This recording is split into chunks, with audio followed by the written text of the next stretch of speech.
so grateful for this partnership. And I actually wrote about how it came to be, how little old senior producer me decided, could I get the Missouri History Museum, the Missouri Historical Society, to partner with me to do a series of conversations about history, specifically about Black history?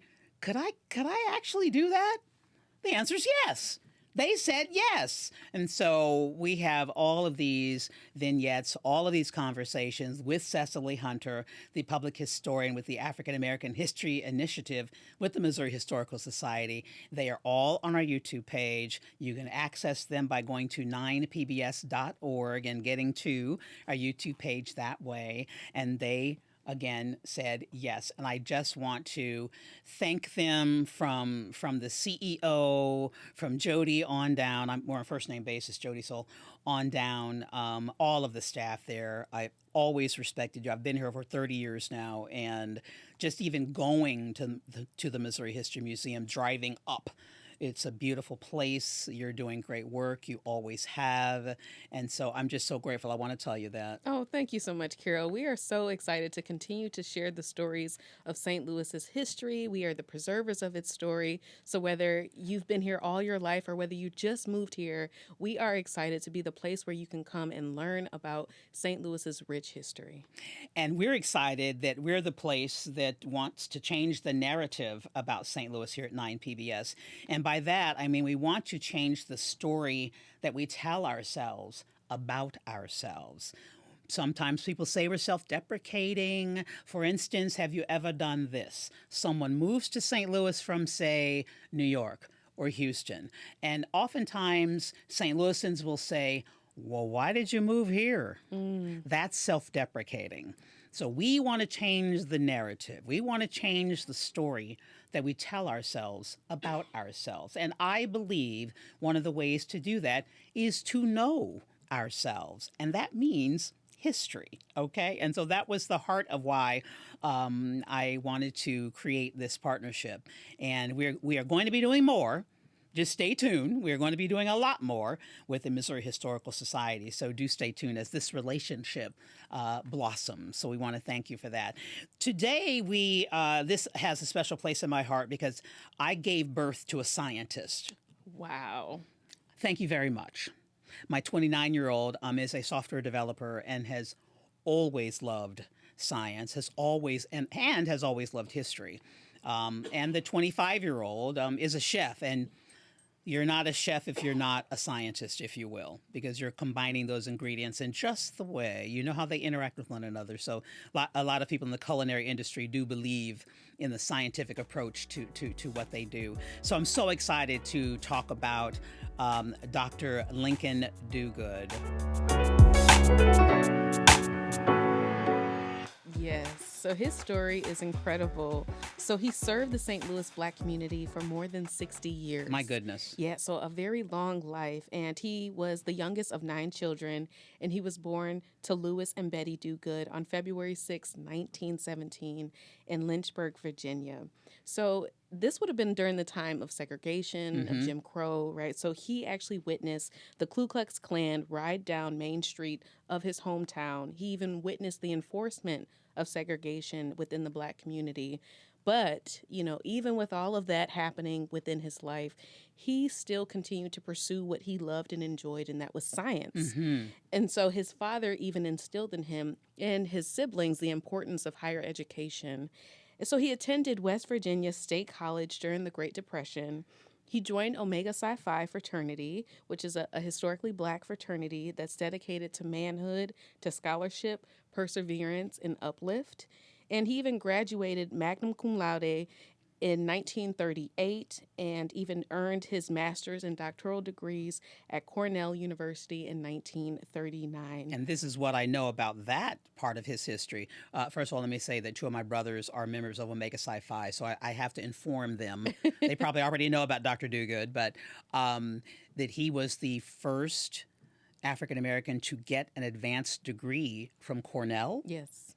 Yeah, so he is doing some incredible things, and he's so skilled in the field of science, and so he's somebody that we do revere here in St. Louis because of what he was able to accomplish.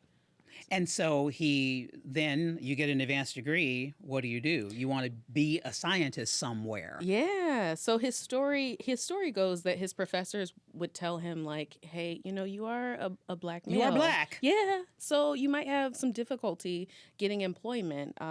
But that didn't stop him from continuing to pursue job interests, and he wanted to actually become a chemist, and so he did so by applying to a job at Beech Nut Chewing Gum, and he applied for the position of a chief chemist. So he was actually given that position. He got the job. He got the job. At the Beech Nut. Yes. Okay. But what happens thereafter will be interesting, because what we see is that they ask him to pass as a white male because he was so fair-skinned, and he declines and says that that's not something that he wanted to do. I have never heard of this.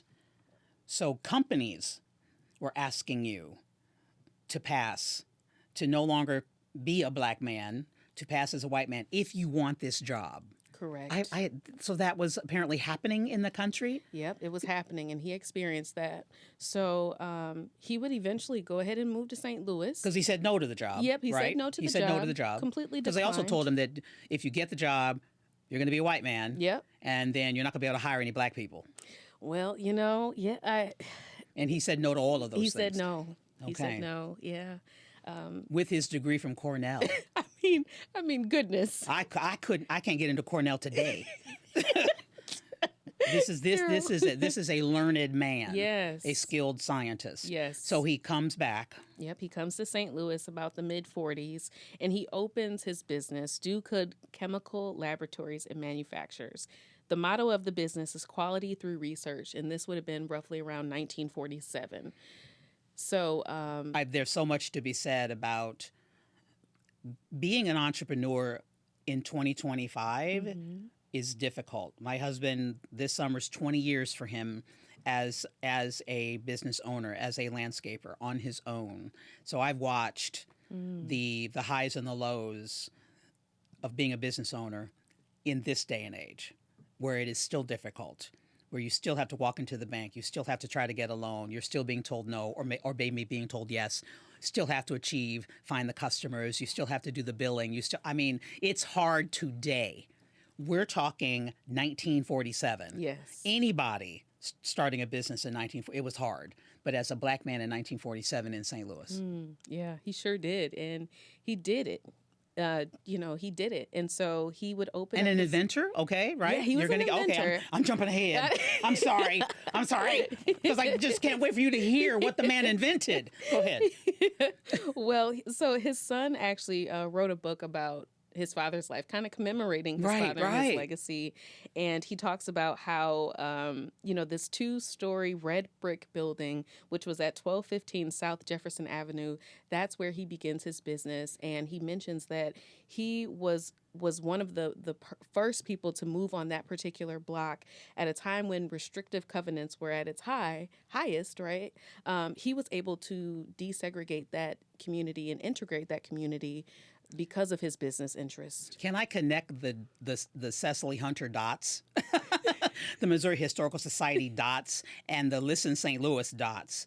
So restrictive covenants, we talked about a previous historical figure whose family moved here during the Great Migration. Right. And we talked about on a previous episode the Great Migration itself. Yes. And 9PBS, Dr. Henry Louis Gates did a series on the Great Migration, which was the greatest movement of human beings in the United States, where Black people in the South were leaving the violence, lynchings in the South, unable to get employment because of segregation and racism in the South and prejudice in the South, then leave the South in droves to go north. Yes. And St. Louis was one of those places that many African Americans settled in. And what was then created and what then happened was the creation of restrictive covenants. Right. Where if you were a white person who owned a home, you were not allowed to sell that home to Black people. Correct. The lawsuit that went to the U.S. Supreme Court started in St. Louis. Yes, it did. So that's the Shelley v. Kramer, which Shelley we talked v. about. Kramer. Yes, and it would have been ruled in just a year after. So by 1948 was the actual ruling, and he's desegregating this particular neighborhood in 1947, which is when his business opened. So it's right around the corner, right? And it's all connected. And I feel like I'm so impressed and shocked, and my eyes are wide open how all of these things are so interconnected. Yes. And how St. Louis has played a pivotal role in some key moments in our history as a nation as we approach our 250th anniversary as a nation. And we're celebrating our birthday as a nation, and we just want to celebrate all of it. Yes. And this is such a critical part of it, that this man, as this case is going forward, is opening a business on Jefferson. Yes. Right around the corner. Right around the corner. Right around the corner. Yeah, it's fascinating. It is how these fascinating. moments are interconnected, as you Yes, mentioned. yes. And they're not so far removed from where we not are at in all. 2025. At all. And so that business, Yes. Is he successful, Cecily? So I would say he was, and he's even teaching students at Harris-Stowe State University, at Arkansas State University, at Washington University. He's even judging different scientific contests that are happening in St. Louis for elementary and high school students, and he's even going on to do his own independent research, and he's doing some like impeccable and crazy things, right? So he's trying to see if he can cure leukemia. He has research on malaria. So he is really a driving force in and of itself, trying to see if he can unlock, and this is a quote, unlock the door to a cure for leukemia. And so these are the sorts of things that he's doing at this time, and really doing groundbreaking work as a scientist. Teaching, judging in the scientific community, researching, Yes. desegregating. Yes. I know, right? Just Yeah. a small thing. Small He's thing. doing huge He's doing things. big things, and businesses were burned down. Yeah. People were hurt. There was physical violence going on in the country, and he's standing firm and as a scientist, Right. and then inventing. Yes, and then inventing. And you did make mention. Yes, I did. I'm so excited. I know, I was right? blown away. When I read that too, doing the research on him, I was just like, oh my goodness, like he's doing so many different things, and how that inspires me today. Even though I'm a historian, I'm still inspired by these stories of people in their lane doing their craft and doing it in such an impressive and to such a high standard.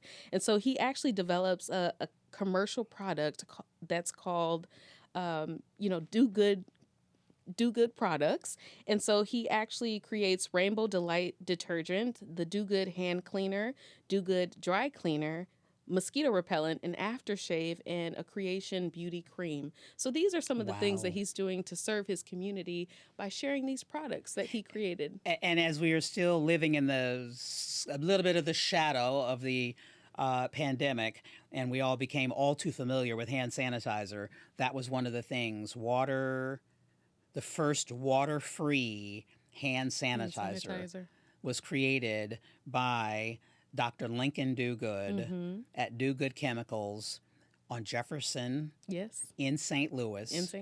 And we think the building may still be standing. Yes. Because it is, in fact, on the National Register of Historic Places. Yes, it is. St. Louis. We are special. We like to say at 9PBS that we're a really big deal. St. Louis, we are a really big deal. Yes. with this kind of history, people doing this kind of work, this kind of research. Certainly. And he even went on to get noticed within his community here. So you have the American Chemical Society, Omega Sci-Fi, the St. Louis Science Center, the St. Louis American are among some of the awards that he would get because of his illustrious career that he had here in St. Louis. Well, I just love it. I love it. It's so impressive. And I told Cecily I'm going to drive when I leave here. I'm going to go to 1215, right? South, 1215 South Jefferson, Yeah. and see if the building is still standing. And if it is, and it should be, if should it's on be, the National Register, I'm going to do a selfie. You should, Carol. Yeah. I love that. Yeah. Well, thank you so much for all the work that you have done to make this partnership a reality. We appreciate you so much and respect your work. And I know that you are working on your PhD. Yes. I'm putting her on Front Street. Yes, you are. Yes, because I want you to come back in 2026 because that may be the time. Yes. And then it is Dr. Cecily Hunter. Oh, goodness. Here you go, Carol. Yeah, I will. This is what I do. This is what I do. So you are working on your PhD. I am. Yes, ma'am. And I'm hoping to finish it by 2026. Why did you become a public historian, and what is a public historian? Oh, that's a great question. So essentially, all I do, it's quite simple, is I do research and then I make sure that I share it with the public in a variety of different ways. So whether it be like on podcasts or the news or even writing pieces in the St. Louis American from time to time or crafting and supporting the research that goes on to create exhibits.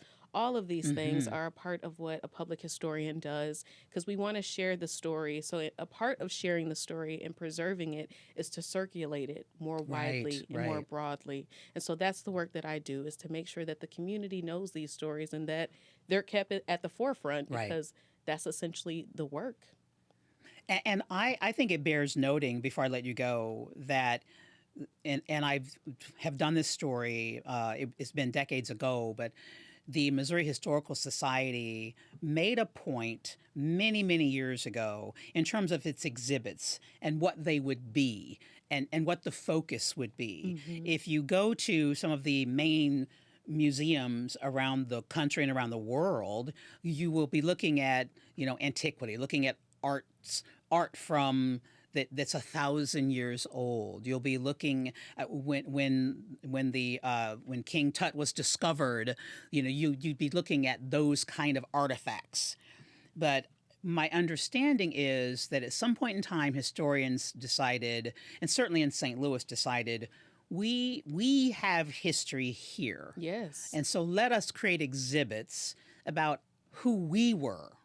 Right. And that was a departure from what maybe our grandparents remember a museum to be. Yeah. So that decision was made. It was, and I'm glad that you even brought that up because we have Collected, which opened this year, and then we will be opening a temporary exhibit, and it will be focused on Mill Creek as the Black metropolis. And so if viewers are interested in coming out to see that, we hope that they will, so that they can enjoy and learn more about Mill Creek and its history and the connections to Black history in particular, and all of the incredible people that came out of that neighborhood. It wasn't just a neighborhood just of buildings. It was a neighborhood of community, of people. And so we are so excited to share this story, and we want folks to come out and actually view and experience on a deeper level this community that was once here in St. Louis. I appreciate you. I'm fascinated by you. And the work that you do, which I would have to, I can't remember my history teacher's name in high school because he used to put on films, y'all, and he would go to sleep. Oh. Yes. Oh, no. Yes.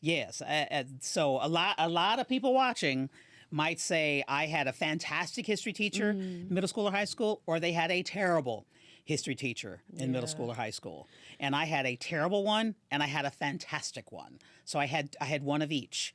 And so to be in a position now, even at 63, to know people, know historians who are fascinating and make it fascinating, this is what we need in the classroom so that our children understand the importance of history and are amazed by it. Yes. So maybe you'll be a professor and go and teach. Like because Dr. Duguid did. Dr. Duguid. Dr. Duguid He did. Dr. Duguid did. All right. Cecily, thank you so much for all of your work and all of your effort and your time coming to my cold studio. I love it appreciate here. you. Thank you. Thank you. That is Cecily Hunter, the public historian with the African American History Initiative at the Missouri Historical Society. You can go back and watch all of our conversations and learn and share them. So go to 9pbs.org and find Listen St. Louis with Carol Daniel, and you'll go to our YouTube page and you'll be able to watch and learn. So please do that. We have podcasts on the site as well, all kinds of conversations. We love history here at 9PBS. So I have many conversations about Mill Creek, even conversations about the Great Migration, of course. So you can learn so much and be inspired. And like I said, we're trying to change the narrative, the story that we tell ourselves about ourselves. And one way to do that is through clarity and to understand what was going on then, so we can understand how we can approach what is happening and whatever that may be right now. So join us in this effort. We really appreciate you joining us here at 9PBS, and we want you to join us again. We've got so much going on, so you have to subscribe, because then you'll know what is happening. Don't want you to miss out on a thing, my friends. Thank you so much for joining me for another episode of Listen St. Louis with Carol Daniel right here on 9PBS.